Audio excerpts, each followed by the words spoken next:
গাজা-ইসরায়েল যুদ্ধ হল মধ্যপ্রাচ্যের অন্যতম দীর্ঘস্থায়ী ও সংঘাতপূর্ণ সমস্যা যা কয়েক দশক ধরে চলে আসছে।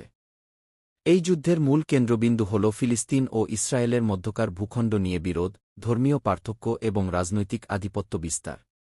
বিশেষ করে গাজা উপত্যকা দীর্ঘদিন ধরে ইসরায়েলি অবরোধের মুখে রয়েছে, যেখানে ফিলিস্তিনি সংগঠন হামাস ও অন্যান্য সশস্ত্র গোষ্ঠীগুলো ইসরায়েলের বিরুদ্ধে প্রতিরোধ চালিয়ে যাচ্ছে।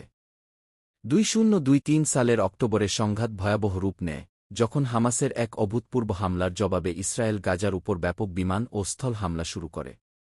এই সংঘর্ষে উভয় পক্ষেই হাজার হাজার মানুষ নিহত হয় এবং লক্ষাধিক মানুষ আহত ও গৃহহীন হয়।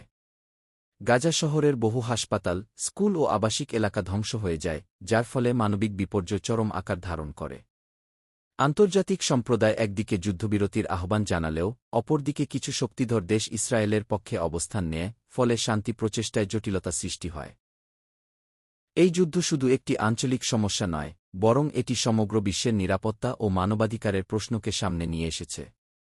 স্থায়ী শান্তি প্রতিষ্ঠার জন্য সংলাপ, কূটনৈতিক প্রচেষ্টা এবং আন্তর্জাতিক চাপ অত্যন্ত জরুরি, নইলে এই রক্তক্ষয়ী সংঘাত আরও বহু প্রজন্ম ধরে চলতে পারে।